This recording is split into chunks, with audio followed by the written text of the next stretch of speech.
My wife got a disrespectful tattoo for her AP, so I divorced her. So here's how this whole thing started. I'm gonna be real with you guys. I didn't think my marriage was gonna end because of a tattoo of all things. But here we are. Me and Molly, we've been together for 5 years, married for 3. I thought things were good, you know? We had the usual arguments like any couple, nothing crazy. But looking back now, I can see how stuff started to unravel. It all kicked off when we were engaged. Molly's always been into tattoos, which is fine. I don't have anything against them or people who get them. I just didn't want one myself, like it's not my thing. Anyway, at our engagement party, she came up to me all excited and was like, "Babe, wouldn't it be awesome if we got matching tattoos to celebrate?" And I kind of laughed it off at first, thinking she wasn't serious. But nope, she was dead serious. I told her, "Look, I don't mind if you get a tattoo. I'm just not interested in getting one myself." She seemed a little bummed, but didn't make a big deal out of it right then. I thought that was the end of it. Like, yeah, she might bring it up here and there, but we're adults, right? She can do her thing, and I'll do mine. Then we get married. A few months after the wedding, she brings it up again, asking me about matching tattoos. At this point, I've already said no, so I kind of remind her of that, thinking she'd just drop it. But nope. Every couple of months, like clockwork, she'd mention it. Each time, it was more intense. Like she was getting more and more upset that I wasn't on board with this whole tattoo thing. I gotta be honest, it was getting super annoying. I told her the same thing every time. You can get a tattoo if you want, but I don't want one. Simple, right? Apparently not. She started acting like this was a relationship deal breaker or something, which made no sense to me. Anyway, fast forward a bit. Molly gets promoted at her job. Now, I was really proud of her for that. She worked hard and deserved it. She got transferred to a new office, a new team, and started talking about this one coworker of hers, Josh. According to her, Josh was this super cool guy with all these tattoos, and apparently, he was giving her advice about what kind of ink to get. And listen, I didn't care that she was talking to a dude at work. I'm not that insecure or whatever. But the way she was bringing him up all the time, yeah, that started to bug me. Like, she'd never stop talking about Josh and his tattoos. I didn't say anything at first, because I didn't want to be that guy, you know? The one who gets all paranoid just because his wife is talking to another dude. But deep down, I was like, something's off. Then one night, Molly hits me with this comment that totally caught me off guard. We were just chilling, and she looks at me and says, "Josh thinks you're not a real man because you're scared to get a tattoo." I'm sitting there like, what? Where the hell did that come from? I've told her 100 times I'm not scared of getting a tattoo. I just don't want one. There's a difference, right? So I asked her, "Why would you throw that at my face? It sounds like Josh is trying to get in your pants, to be honest." And get this. She just goes, "If the shoe fits." I was stunned. What does that even mean? Like, did she agree with him? Was she actually thinking I'm not a real man because I won't get some random tattoo? It just didn't make sense to me. We'd never had issues like this before, so I couldn't figure out why she was suddenly being so cruel about it. She stormed off to the bedroom and slammed the door, and I just sat there thinking, is this really happening? It felt like things were starting to go downhill fast, but I wasn't sure if it was just about the tattoo or if there was something more going on. The next couple of days were awkward as hell. Molly didn't talk to me at all. We were barely even in the same room together, and when we were, there was this weird tension. It was like she was mad at me, but for what? Because I didn't want a tattoo? That just didn't make sense. Then, a few days later, she told me she was going shopping after work. No big deal. She did that all the time. But when she came home, she had this look on her face like she was waiting for me to ask her what was up. So I asked her how shopping was, and she just smiled and rolled up her sleeve to show me this brand new tattoo on her forearm. Now, let me tell you, I wasn't expecting that. It was 2 Chinese symbols. She told me they meant strength and independence. And listen, I don't speak Chinese, but even I knew something was off about it. Molly is white, she doesn't speak a word of Chinese, so I'm already thinking this whole thing is kind of weird. But what really got me was the initials underneath the symbols, JWT. I looked at her and said, "What do the initials stand for?" And that's when she paused. You know that feeling when you just know someone's about to say something that's going to piss you off? Yeah, that was me. She took a deep breath and said, "They're Josh's initials." I didn't even know how to respond at first. I was just sitting there like, "You got another guy's initials tattooed on your arm? Seriously?" Her explanation made it worse, if that's even possible. She said Josh had taken her to his tattoo artist, and he stayed with her the whole time, supporting her while she got the tattoo. So she wanted to honor their friendship by adding his initials. Like, what the actual hell? I told her flat out that it was disrespectful to have another dude's initials tattooed on her body, and she needed to get it removed. But she just flipped it around on me, like I was the bad guy. She said I was trying to control her and that I was the one who said she could get a tattoo if she wanted. She even threw it back in my face that I refused to get matching tattoos with her, so she shared the experience with Josh instead. That was the moment I knew we were in real trouble. I couldn't believe she was acting like I was in the wrong for being upset. I mean, how could she not see that what she did was completely disrespectful? We barely spoke for the next few days. When we did, it was always about the tattoo, and every time, she'd tell me to just get over it, like it was no big deal. But it was a big deal to me, a huge deal. After that whole tattoo thing, I started seeing Molly in a completely different light. You know when you've been with someone for so long, and then one day you just realize they're not the person you thought they were? Yeah, that's where I was at. The tattoo was bad enough, but it wasn't even just about the ink on her skin. It was the attitude, the way she acted like I was crazy for being upset. It's like I was living with a stranger. So one night, I'm sitting in the living room watching TV and Molly's on the phone. She's in the next room, but I can hear her laughing and chatting away. Normally I wouldn't care, it's just a phone call, right? But then I hear her say Josh's name. My ears immediately perked up. At this point, I've got all these doubts swirling around in my head, and hearing her talk to him just rubbed me the wrong way. I couldn't make out everything she was saying, but it was enough to know they were way too comfortable with each other. The way she was laughing at whatever he was saying, it wasn't a coworker laugh, if you get what I'm saying. I started getting that sinking feeling in my gut. You know when something's not right, but you can't put your finger on it yet? Yeah, that. When she finally gets off the phone, I just flat out ask, "Why are you talking to Josh so much?" She gave me this look, like I was being the unreasonable one, and goes, "He's my friend, Jake. What's the big deal?" I couldn't help it. I snapped back, "The big deal is that you're acting like he's more than a friend. You got his initials tattooed on your arm for crying out loud." That was probably the wrong thing to say, because she immediately went on the defensive. "You don't understand our friendship," she said. "Just because you're insecure doesn't mean I'm doing anything wrong." Insecure? That's what she was going to hit me with? I wasn't insecure. I was confused. I was trying to make sense of why my wife seemed more connected to some random dude at work than she was to me. But you can't argue with someone who's already made their mind up that you're the bad guy, so I just let it go. For the moment, at least. The next couple of weeks were a blur. Molly and I were barely talking. It felt like we were just coexisting, living in the same space but not really living together, if that makes sense. I'd go to work, come home, and we'd barely say 2 words to each other. She was on her phone more and more, and I'm guessing she was texting Josh half the time. Every time I'd ask what she was doing, she'd get defensive, so I just stopped asking. One night, though, things took a turn. Molly came home late from work. She'd been doing that more often, always with some excuse about staying late or going out for drinks with coworkers. Normally, I wouldn't be suspicious of something like that, but given everything that had been going on, I couldn't help but feel like something was off.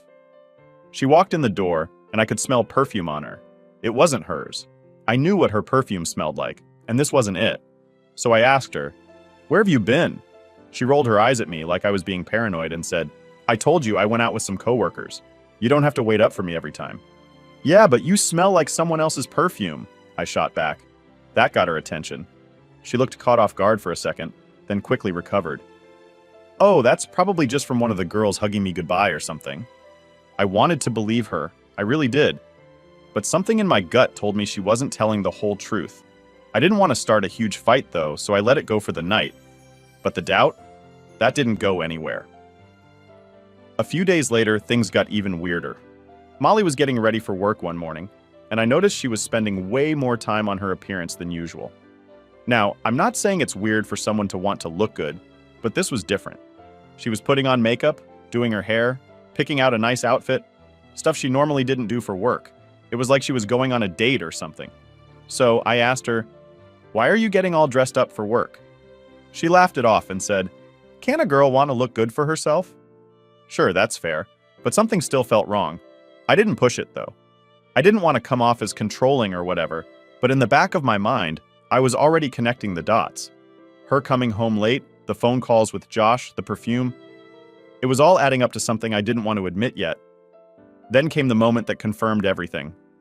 One evening, she told me she was going to a work event and wouldn't be home until late. I didn't think much of it at first, but later that night, I had this nagging feeling. You know when your gut just knows something's wrong? Yeah, that. So I decided to go for a drive and clear my head. As I'm driving around, I pass by this bar we used to go to sometimes, and guess what? There's Molly's car parked out front.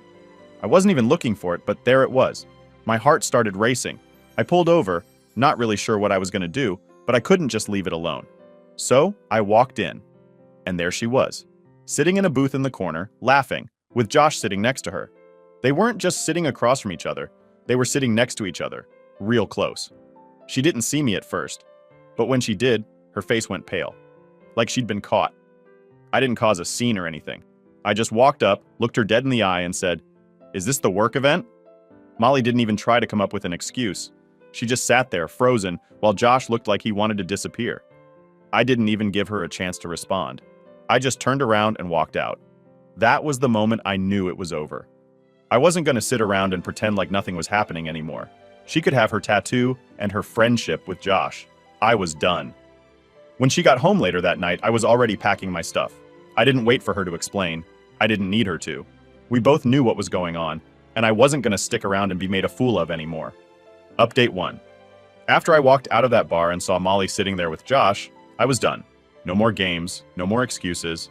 I went home and packed up my stuff. I didn't care if it was late or if I had to sleep somewhere else that night. I wasn't staying in the same house with her anymore. I didn't even want to look at her, let alone be in the same room. When Molly finally got home, it was like she already knew what was happening. She walked in and saw my bags by the door, and her face just dropped. She didn't even try to act surprised. She stood there for a second like she was trying to come up with the right words, but nothing came out. Eventually, she just asked, "So you're leaving?" I looked her right in the eyes and said, "Yeah, I'm leaving. What did you expect?" She didn't say anything at first, just stood there, looking at me like she was waiting for me to cool down and change my mind. But I wasn't changing my mind. I was done being treated like a joke. Finally, she said, "It's not what you think." That's when I lost it. "Oh, really? So you're not sitting in a bar with some guy who you've been obsessing over, who you've got tattooed on your arm, while you've been lying to me for weeks, because that's what it looks like to me." She looked like she wanted to defend herself, but she didn't have a leg to stand on. I wasn't stupid. I knew what was going on, even if she hadn't admitted it out loud yet. She tried one more time. "We were just talking." I laughed. I couldn't help it. "Just talking? That's what you're gonna go with?" At that point, I didn't care what her excuse was. I'd heard enough.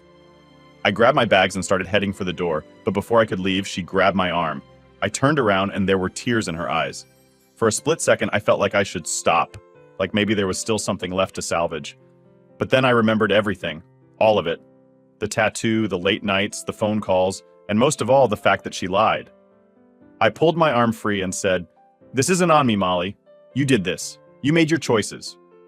She didn't try to stop me after that. I walked out the door, and that was that. I didn't look back. I ended up staying at a buddy's place for a few days while I figured out what to do next. It wasn't exactly ideal, but it gave me space to clear my head. My friend Ryan was pretty shocked when I told him what happened. He'd met Molly a few times and she'd always seemed so nice and normal, you know? But I guess you never really know someone until something like this happens. The next few days were a blur of phone calls, text messages, and just trying to get my life together.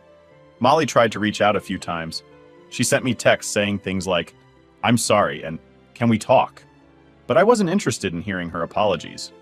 What was there to talk about? She had another guy's initials tattooed on her, for God's sake. That's not something you can just explain away. I wasn't stupid. I knew that this wasn't just some innocent friendship like she tried to claim. I had that gut feeling from the start, but I didn't want to believe it at first. It was all too clear now, and honestly, I wasn't interested in hearing her excuses or whatever twisted version of the story she was going to try to sell me. A few days after I left, she showed up at Ryan's place. I guess she figured out where I was staying. I wasn't exactly hiding, but I didn't expect her to come find me either. Ryan wasn't home when she knocked on the door, so it was just me. I didn't want to let her in, but she was standing there in the rain, looking like a mess, so I let her inside. I wasn't about to have some dramatic scene out in the street. She came in dripping wet and sat down on the couch. Neither of us said anything for a while. I could tell she'd been crying, but I wasn't going to fall for that. I just sat there waiting for her to speak. Eventually, she broke the silence. "I messed up, Jake. I know I did." I didn't say anything. What was there to say? She already knew how I felt. She kept talking, though. "I never meant for it to get this far. I never meant to hurt you." I looked at her and just said, "But you did. You hurt me. And you didn't just hurt me once. You kept doing it. You lied to me over and over." She nodded, wiping at her eyes. "I know. I'm sorry. I don't even know why I did it. I was stupid. Now, maybe a few years ago, I would have taken her words to heart. Maybe I would have forgiven her and tried to work things out. But after everything, I just couldn't. I wasn't the same guy who could just let this slide. I asked her, "Did you sleep with him?" There it was, the big question. The one I already knew the answer to, but I needed to hear her say it. She hesitated for a moment, then nodded. "Yeah, I did." Hearing her admit it didn't make me feel any better. If anything, it just made it all feel more real. There was no going back now. This was it. I stood up and walked over to the window, staring out at the rain. I didn't know what to say. Part of me wanted to yell, to scream at her for betraying me, but I was too tired for that. I just felt drained. "You should go," I finally said, without even turning around to look at her. She didn't argue. She didn't fight. She just stood up, grabbed her purse, and left. And just like that, it was over. The divorce process after that was surprisingly quick. We didn't have kids or anything tying us together, so there wasn't much to fight about. I kept the house, she moved in with a friend, and we both signed the papers. Done deal. We only spoke a few more times during the whole thing, and every time we did it was civil, polite even. But it felt cold, like we were two strangers, not two people who had been married for years. When the divorce was finally finalized, I felt relieved. Not happy, not sad, just relieved. It was like a weight had been lifted off my chest. I didn't have to pretend anymore. I didn't have to keep wondering if she was lying to me, if there was something going on behind my back. It was done. I'd never imagined my marriage ending like this, but life has a way of surprising you, I guess. And honestly, I'm okay with that. I'm ready to move on. Update 2. After the divorce was finalized, I thought that'd be the end of it. Like, I thought we'd both move on, go our separate ways, and that'd be it. But as usual, life doesn't really go the way you expect. And Molly? She wasn't quite done messing with me. A couple of weeks after everything was settled, I started getting these random texts from her. At first, they were just those polite, meaningless kind of messages, you know? Like, "Hope you're doing okay," or "Just checking in." I ignored most of them because, honestly, what was there left to say? We weren't together anymore, and I didn't need her checking in on me like we were still friends or something. Then, one night, she sent me this long message out of nowhere. It was like a wall of text. She started talking about how she was struggling with the divorce, and how things weren't going the way she thought they would. She mentioned that she was having problems with Josh, of course, and that her life was kind of falling apart.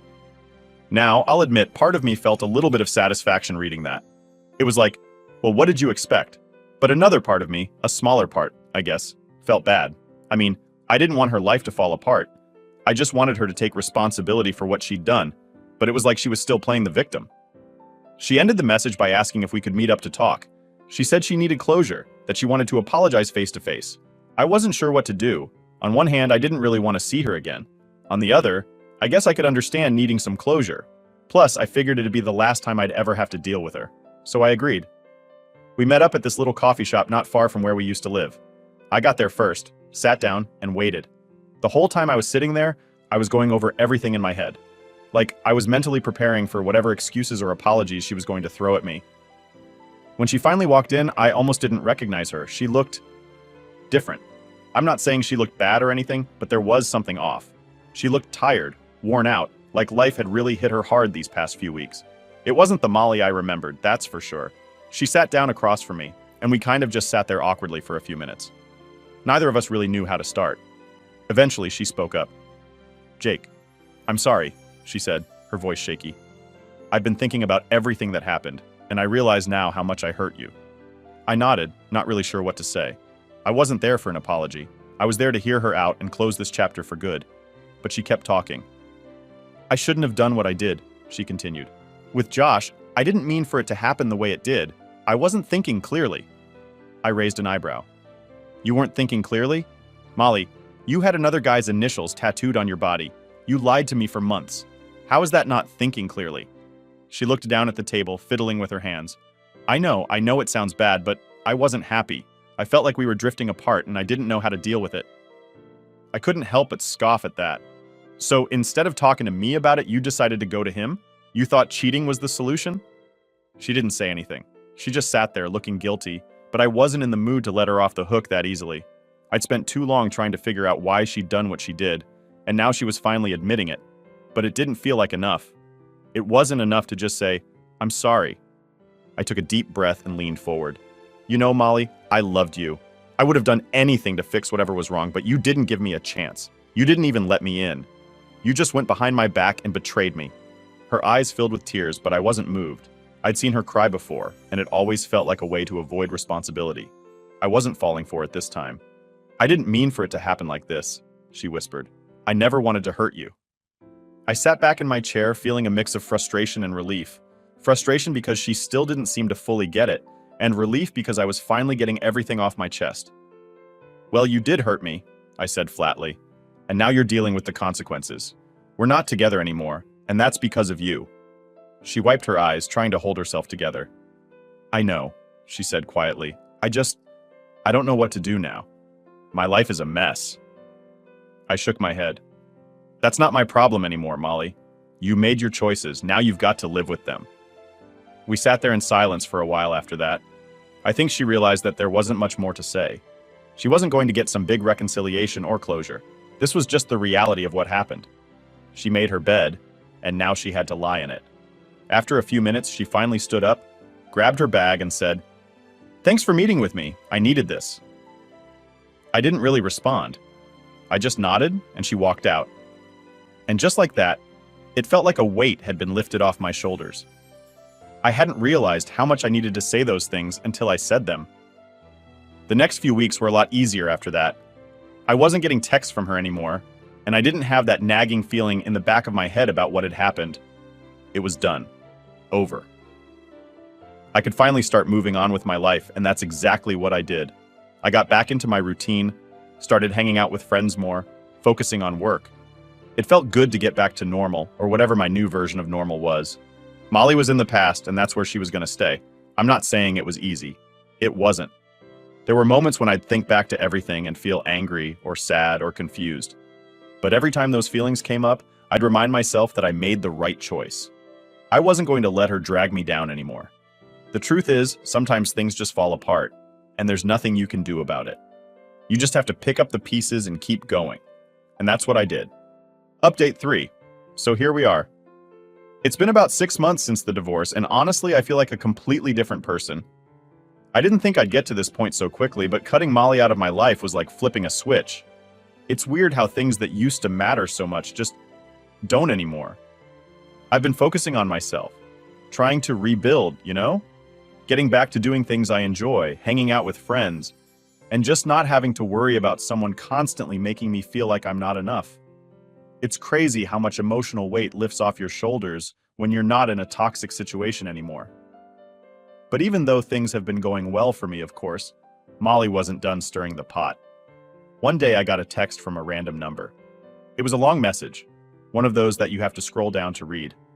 At first I thought it was spam, but when I started reading, it became clear it was from Josh. Yeah, that Josh.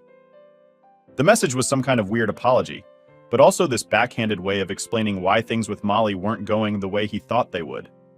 It was one of those, I didn't mean for things to happen like this kind of deals. But the part that really got me was when he started complaining about Molly. Apparently, after I left, their little relationship went downhill fast. He said something like, "I thought things would be different between us once you were out of the picture, but it turns out Molly's not who I thought she was." He went on about how she'd become clingy and demanding, and how she wasn't the same person he'd gotten close to at work. I couldn't help but laugh. Like, what did this guy expect? He got involved with a married woman and thought everything would be sunshine and rainbows once I was out of the picture? It was almost too perfect. It's like karma hit him right in the face, and now he wanted to talk to me about it? Nah, I wasn't going to entertain that. I didn't reply. What was the point? I didn't need an apology or explanation from him. As far as I was concerned, they both deserved whatever mess they'd gotten themselves into. Let them deal with each other. I was moving on. But a few days after that, Molly tried reaching out again. This time, it was a phone call. I hadn't heard from her since that awkward coffee shop meeting, so I was surprised when her name popped up on my screen. I hesitated for a second, wondering if I should just let it go to voicemail. But curiosity got the best of me, so I answered. Her voice sounded shaky, like she'd been crying or something. "Jake, I know you don't want to hear from me, but I really need to talk to you." I sighed, already feeling drained by the conversation we hadn't even had yet. "What is it, Molly?" She launched into this whole story about how things with Josh were falling apart. She was going on and on about how he wasn't treating her right and how she regretted everything that had happened between us. She actually said, I made a mistake, Jake. I didn't realize how much I needed you until you were gone. Now, maybe a few months ago, that might have gotten to me. Hearing her say she regretted leaving might have felt like some kind of validation, but not anymore. I was over it. I didn't need her to tell me she'd made a mistake because I already knew that. Molly, I said, cutting her off. We're done. You made your choices and now you have to live with them. I've moved on, and you need to do the same. She got quiet for a minute, and I could hear her sniffling on the other end. Part of me felt bad, but I wasn't going to get sucked back into that mess. Not after everything. I don't know what to do, she whispered. I thought things would be different with him, but it's not. I miss what we had. That was the moment I knew she didn't actually miss me. She missed the security. She missed having someone who was there for her, no matter what. But she didn't care about me. Not really. She was just upset that things hadn't worked out with Josh the way she wanted. I can't help you, Molly, I said, trying to stay as calm as I could. You made your bed, and now you've got a lie in it. That was it. She didn't say anything else, just hung up. And that was the last time I heard from her. After that call, I felt free. Like, truly free. I wasn't angry anymore. I wasn't sad. I just felt done. For the first time in a long time, I felt like I could breathe without all this weight on my chest. Looking back now, I realized that what I went through was probably for the best. I mean, yeah, it sucked. It was messy and painful. And there were days where I didn't think I'd ever feel normal again. But now I'm glad it happened. It woke me up. It made me realize what I deserve and what I won't put up with again. Since then, I've been focusing on myself. I've reconnected with old friends, picked up some new hobbies, and even started dating again. Nothing serious, but it's been fun. And for the first time, I'm not looking for someone to fill some void or fix what was broken. I'm just living my life, and it feels pretty damn good. I know people say time heals all wounds, and yeah, that's true to a point. But for me, it wasn't just time. It was about letting go of Molly, of the hurt, of the betrayal. Once I did that, everything else kind of fell into place. And if there's one thing I've learned from all this, it's that you can't control what other people do. You can only control how you react to it. Molly made her choices, and I made mine. I chose to walk away, to move on, and that's probably the best decision I've ever made. So, yeah, that's where I'm at now. Life's not perfect, but it's a hell of a lot better than it was. And honestly, I wouldn't trade that for anything.